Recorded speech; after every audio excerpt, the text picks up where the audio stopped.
What's going on, cash flow hackers? It's Chris, Life 180. I got Tom Wall. Buddy, what's going on, man? Great to see you. You too. So we are at the Better Wealth Life Insurance Summit, and we're here in Nashville, Tennessee. Tom spoke today.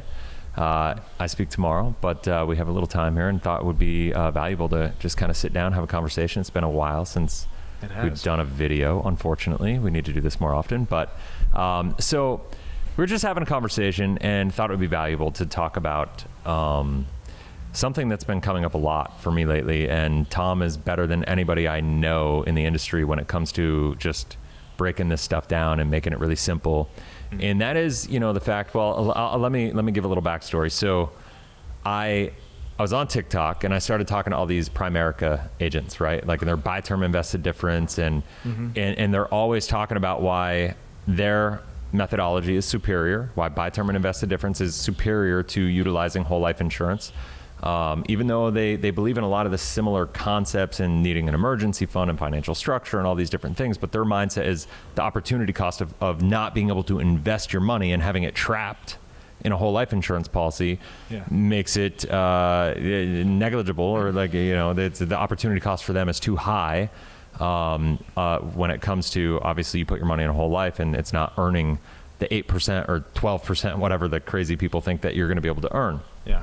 And so my stance is, I think whole life insurance is one of the most powerful assets in the world, not just because of what it does for us, but because of how flexible it is in the sense of how it will grow for us, grow with us throughout life and solve different problems as we age and as we grow and as our needs change. It's the only asset I know that will kind of evolve and help us solve our short-term needs and our long-term needs that if we don't deal with now, like you and I are 45, right? So it's like, when we're 70, we're going to have needs that if we don't deal with them now, they're going to be wildly more expensive at that point in time. And so we can kind of have our cake and eat it too. And so can you dive in a little bit? So it makes sense. The concept makes sense. Buy term in the short term, when you don't have a whole lot of assets, you cover the liability, meaning death, for your family. Yeah. And then the whole idea is you're investing along the way at the same rate that you would invest or contribute to a whole life insurance plans. And then someday you'll have your millions in retirement and you won't need life insurance. It makes sense. Great. Like that math actually can work. The way I couch it, though, is permanent life insurance is not a need, it's a want. Like when you get to retirement and all you have is a volatile bucket of assets sitting in equities, bonds, doesn't matter what it's invested in, it carries risk. Right. Then you're going to be terrified to spend those dollars. Like, you will be in a position as a multimillionaire, potentially terrified to spend your money because you're not going to earn any more money, hypothetically. Whereas if you have permanent life insurance, you have now a guaranteed legacy for the next generation. You have guaranteed cash values. You have money that's outside of the market and the tax system. And the key to it, you get all those advantages without the strings attached. Yeah. So, a 401k has strings attached. Your home equity has strings attached. Sure. Any other place that you invest with tax advantages has strings attached. There's contribution limits. There's when it has to come out. There's what it can come out for. Whole life has none of that. So I talk about it allows you to be opportunistic on the upside during your working years, having that source of capital. I mean, the market's crashing. There's World War III breaking out. You've got a source of capital that's rising. You can turn CNBC off. So that's defensive. Offensively, though, a great example is during COVID. Yeah. The pandemic's happening. The market's crashing. Everyone says cities are dead. Home values in major cities are cut in half. Yep. I can tell you, I can't count on two hands the number of people that came to me and said, I took a $100,000 loan out of my whole life policy, bought real estate. It's now tripled in value. Yeah, exactly. In these cities, but of course came back. So it's not about rate of return. It's not a math problem. It's about where do you want assets allocated. And the way I put it in my talk today was, I think so many people are focused on return on investment, ROI, and the ROI for me is return on income. If I can shift assets and get a similar return, but because that shift allows me to spend more freely, people don't spend portfolios, they spend income. And that's the shift that people need to think about. True. What do you talk about when it comes to, so one of the things I talk about a lot is, even if it works, even if the math behind the buy term and invested difference works until you hit, like, say 65 at retirement, they don't have a plan. We need to start planning from now till 100, not now till 65, right? And so from an income distribution perspective, as you just kind of like alluded to, having a bucket of assets that is there to protect you and make sure it's a volatility buffer, make sure that On down years, you have access to capital, so you're not spending negatively performing assets. And I talk about it a lot. Have you ever, what was the phrase they used? Because I said this to these Primerica people, right? And they just didn't get it. And they're like, I can do the same thing with less risk. I think, what is it, like buffered ETFs or something of that? Have you ever heard of this? Or and they're like, we could do that with less risk and all this, so why would we do this? Do you have anything to say to that? It's not guaranteed. No, okay. Any investment that you have, It's not guaranteed. Yeah. So, you're paying for term insurance. The way I like to couch it is this: there's this thought process that you are going to do better with investments than you can do with whole life insurance, right? Yeah. And they think of life insurance as a cost. But as I said to you recently, it's whole life is a performing asset. Yeah. You will get a rate of return. You will get more cash value than you paid in, generally speaking. Unless you're wildly unhealthy, that may not be the case. But you will get more money back than you paid in while you're alive. And then at death, there's this guaranteed delivery of future dollars, that ultimate gain of life insurance. And if you look at the rate of return on that, if you live for almost forever, it's a very bond-like return, because that's what these insurance companies are invested in. So comparing it to equities, like whole life versus investing in equities, is frankly stupid. Like, it's not the same thing. One has risk, one doesn't. One is an insurance policy, one is not. And it also ignores the fact that as you get closer to your goals, any prudent investor, no matter how aggressive you are, should have an increasing allocation towards something that's not the stock market. Totally. So if Great Depression breaks out again right before you retire, you have other assets to fall back on. So if we know we are going to be building an asset that is not equities, whole life insurance shines in every analysis you could possibly do. And as long as you're staying in that lane, comparing whole life insurance to cash, fixed income, money markets, just the safe stuff, however you define that, then the math is irrefutable. As long as you're buying it from one of the big mutual dividend-paying whole life insurance companies. There's a lot of, there may be some other carriers out there that are not great to look at. Sure. So as an industry average, I don't know. But if you're looking at the right companies, they've been delivering value at a very high level for centuries. Right. I always say whole life insurance company do one thing better than any other financial institutions, is get you the best possible rate of return with the least amount of risk possible. Right. And so it's like, when you look at that, it may not be the sexiest thing to look at, but when you take the risk factor into the equation, nobody else is going to do for you what a whole life insurance company is going to do for you. Right. And so the way I look at it is, it's a way to gamify the system, right? It's like we're gamifying life, and we're ensuring that we win the game. It's kind of like the Bible is like, all right, we already know who wins, right? Like we've won the game, and so why not just win now? So by putting a whole life insurance policy, you know what the result is going to be. And so in a sense, that's gamifying your life, because now you get to go out and show up so much differently in your life, because you know the end result before you even get there. Exactly right. Right? I mean, so that's powerful. So you wrote a book. I want to talk about this before, it's like you wrote a book, Permission to Spend. We've talked about this a bunch. It's kind of you've got your PhD in retirement income planning, right? And so we've talked about this before a little bit, obviously, but on previous videos. But talk to me about what the thesis of that book is, and how that has evolved because now you're running whole life masterminds. You are teaching high level agents across the industry. Can you talk about how, since you've written the book, your whole philosophy has maybe evolved a little bit? What's been amazing to me is my philosophy hasn't really evolved at all. Okay. These are the most time-tested strategies out there. I wrote the book because I got so convicted in my research around why this stuff makes so much sense. Yeah. And the first line of the book says, "You will be afraid to spend." I will repeat that. You will be afraid to spend. And the reason I say that is because you can, imagine for a moment someone writes you a $5 million check and say, "Here you go, there's a $5 million check. You can sign it and cash it right now." And the only catch for cashing that check is you can never earn another dollar on this planet ever again for as long as you live. That's effectively the proposition that retirees are facing at retirement, is that they've saved their millions, however many it is for them. And for most Americans, it's like 500,000, not 5 million. Whatever the number is, like they've saved their number. Yeah. And now they have to manage that for the rest of their life, which has an unknown endpoint. Yeah. So they have to be an investment manager. Yeah. And they're just terrified. They're absolutely terrified. So I got fixated on this puzzle. I really think 9 out of 10 advisors in this country are solely focused on accumulation. And a question I would ask to a client is like, tell me, when you had the conversation about spending down your assets in retirement and where that would come from, how did that conversation with your advisor go? And their response would be like, well, we didn't have that conversation. That's not what they're doing. And that's how you know you're working with an accumulation advisor. That's where buy term invest the difference works, because the calculator says you'll have a bigger number at the end point. It's not about that, though. If you can get similar overall bucket of money by incorporating whole life insurance, which you should and will, because it should give you that fixed income like return over time. Sure.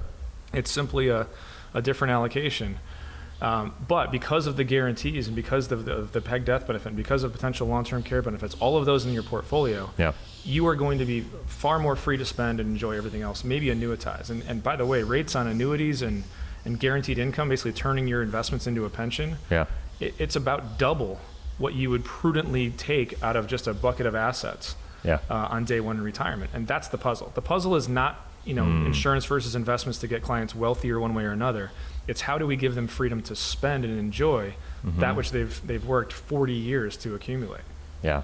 No, I mean, that's, so when you say that for annuities, or like if you annuitize whatever it is, right? Like right now, whatever it is, rates have gone, I guess it depends on how old you are. There's a whole range when it comes to that. But when you say double, I mean, you're comparing that. I'm saying this for everybody watching this that maybe is kind of newer to this space.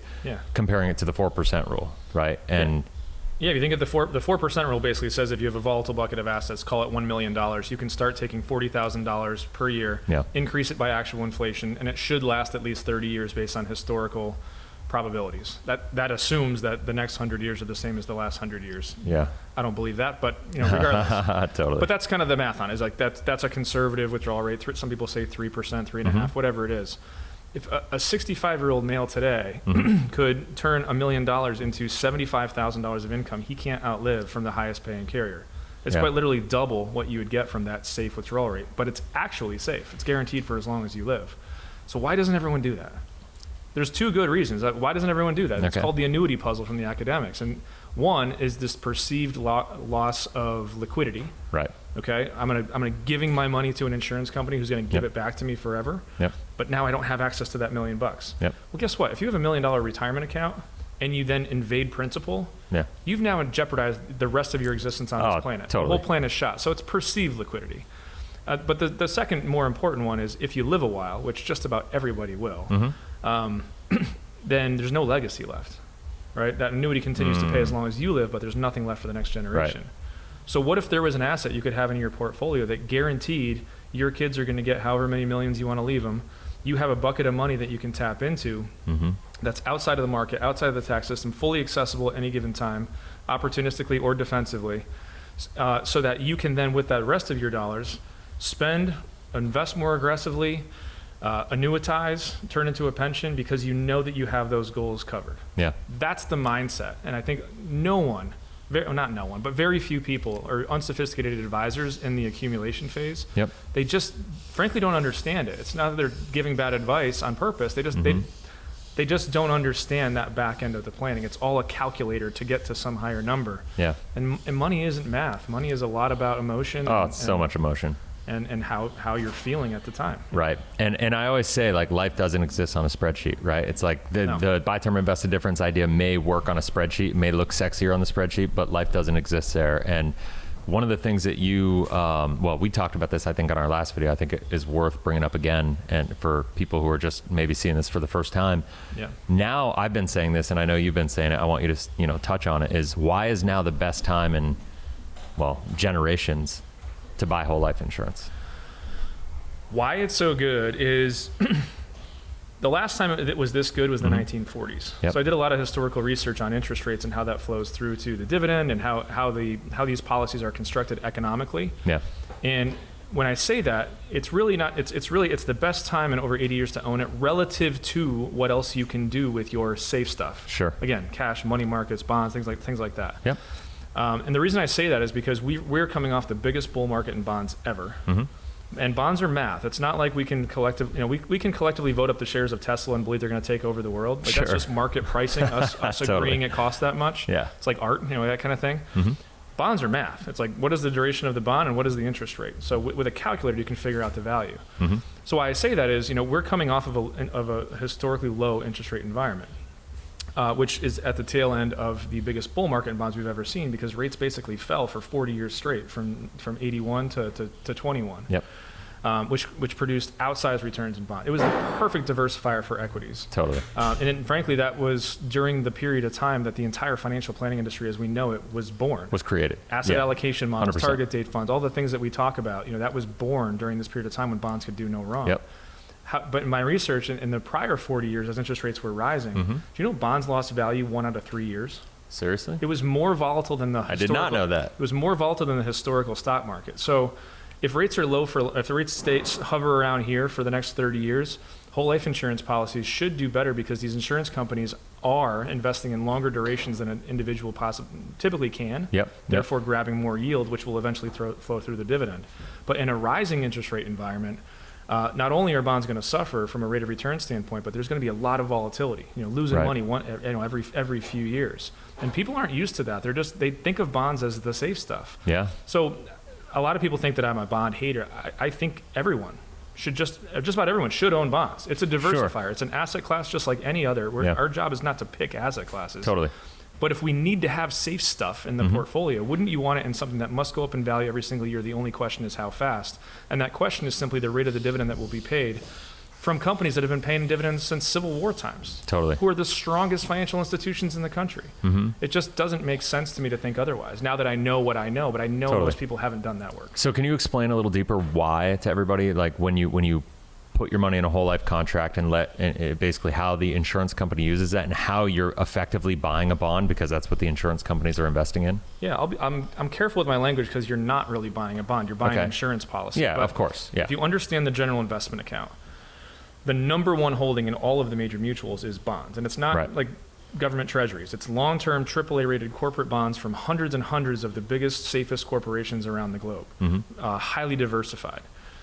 So if you think about that general investment account, some of them also own equities like wholly owned subsidiaries. Sure. Kind of like if you own Apple stock, you get your quarterly dividend. Yep. Same thing there. They own subsidiaries and they pay dividends to the mothership, the mutual holding company. They'll have real estate. They'll have other holding assets as well. But by and large, it's fixed income. So the purpose of that fixed income is to generate return or generate cash flow. Sure. And when a company says they're paying a 5 or 6% dividend interest rate, they're telling you they're getting 5 or 6% cash flow that they're comfortable paying through to the policy owner. They're not selling assets in the portfolio to raise capital to pay a dividend.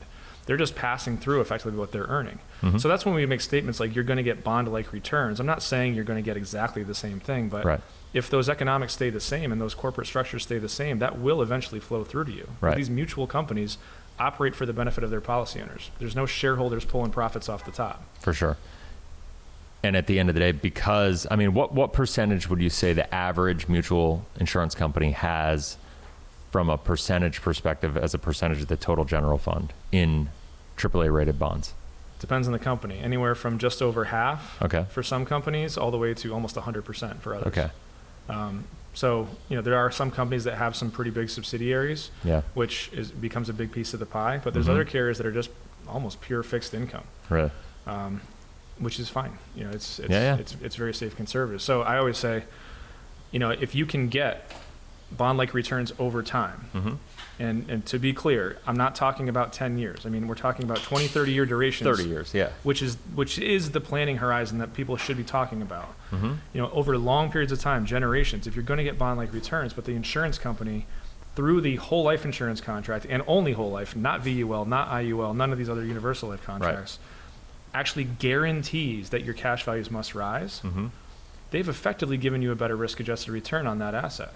They're giving you a bond-like return, but none of the volatility. And that's the key, right? Because you're going to get the bond-like returns, but on the negative years, the insurance company is carrying that weight for you. Right? Like, and you can't overstate the importance of that when you hit retirement and you need access to that money. Exactly. Yeah. Right. Like, I mean, that is one of the most powerful elements of planning. And when you say we're looking at 30 years, the thing is like, I know a lot of people are looking at this and maybe they're 55, 60. I get a lot of people in the 50 to 65 range that reach out to, and they're like, is this still good for me?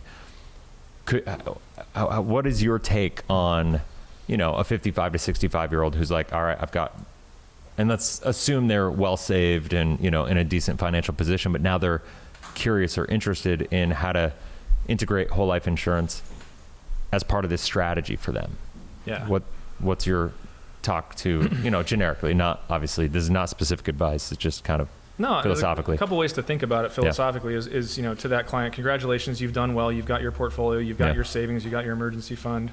The problem is, you are exposed to some taxes and you're exposed to risk. And even if you're in, little cash, that's exposed to inflation risk. You're not getting a whole lot of yield on that. So nothing we can do about that. That's where you are today. And life insurance has amazing advantages, but if there is a catch, it takes some time. There's two catches. You got to be healthy enough to get it. Sure. The other catch is patience. You got to be able to build into this for 5 or 10 years. Yep. So I would propose to that person, if we're just thinking about it from a cash value standpoint, and the death benefit, should always be part of the conversation, is all we're going to do is for the next 10 years or less if we want to be aggressive with it, we're just going to take your pile of cash and move it to this pile of cash, which at the end of the day will be income tax-free, guaranteed to grow every single year, and have a tax-free death benefit that gets paid out at the end of the day. Yep. I find at that age range too, is once they know they're wealthy enough, it starts to turn into a game of how do we pay less in taxes. 100%. And whole life insurance is a wonderful way to manage dollars out of qualified taxable accounts into something that's never taxed again. Yep. Just Google Roth conversion. Totally. That's effectively what you're doing is you're converting taxable assets into tax-free assets. Yeah. Same thing with whole life. If you take money out of an IRA, you pay taxes, you put it into a whole life plan, you'll never pay taxes on those again. Totally. So there's two conversations. It's the, I think, kind of myopically short-term focused conversation of cash value. But if your clients are thinking a little bit bigger, that crowd actually tends to focus more on death benefit. Totally. And knowing that my kids are going to receive that legacy, the rest is mine. Yeah.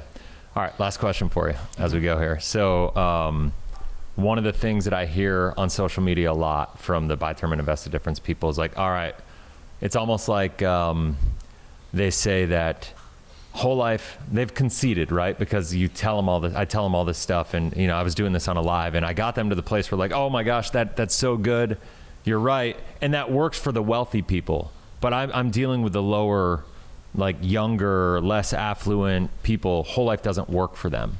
What's your take on whole life for more middle class, not well saved, maybe the 30 to 35-year-old?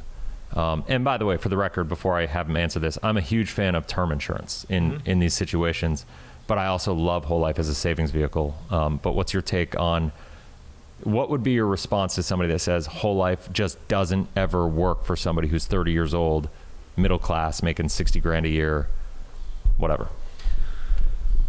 It will, though. If you have a client that is earning income on an increasing basis and saving and forward thinking enough to be talking to an advisor in their 30s, they are going to have real wealth down the road. Yeah.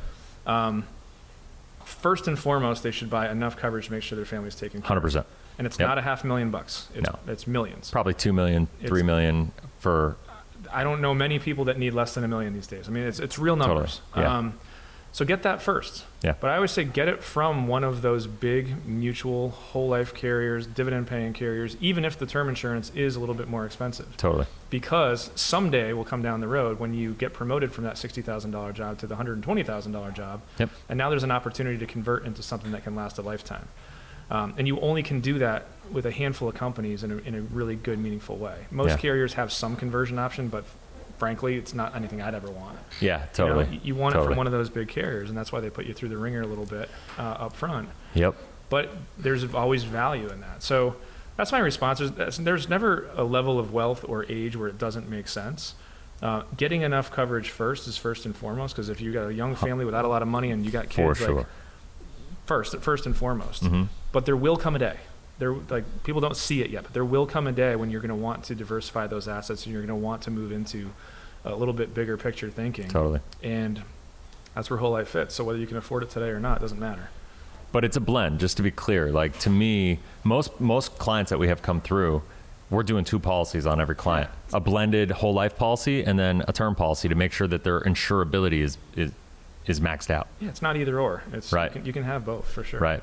Yeah, no, that's awesome, man. So anything else that you'd like to cover? I think that was a lot. That was pretty good. That was a lot. Any other questions you have for me? Not at this moment. Maybe tomorrow we'll do another video. But guys, I'll say this before we end, is get his book.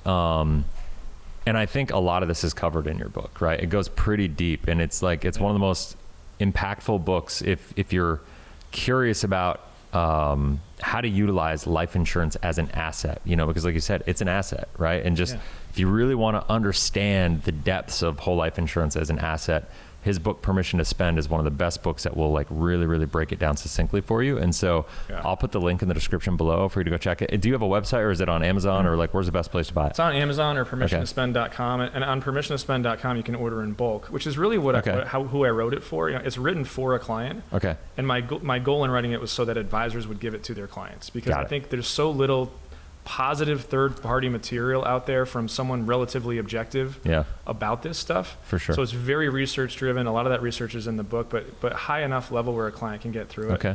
And I have a lot of advisors, passing it out to their clients all throughout the year. Yep. As just kind of backup for the conversation, but to get them thinking a little bit differently about where it fits. And I've heard of some very big sales coming from those books going out to clients. Yeah, I've experience those big sales. So that's awesome. So I would say if you're an agent, go to permissiontospend.com and look at the bulk option. You may want to take advantage of that. If you're a client who's watching this, or somebody who's thinking about utilizing whole life insurance, maybe just either go there, go to Amazon, check it out and get it. But I'll put all of his social media links down in the description below as well. Really excited, man. Stoked to see you again. Great to see you, man. And that's it. So if you haven't already, make sure you subscribe and hit the bell. That way you're notified every time we launch a new video. And we'll see you on the next one. Later.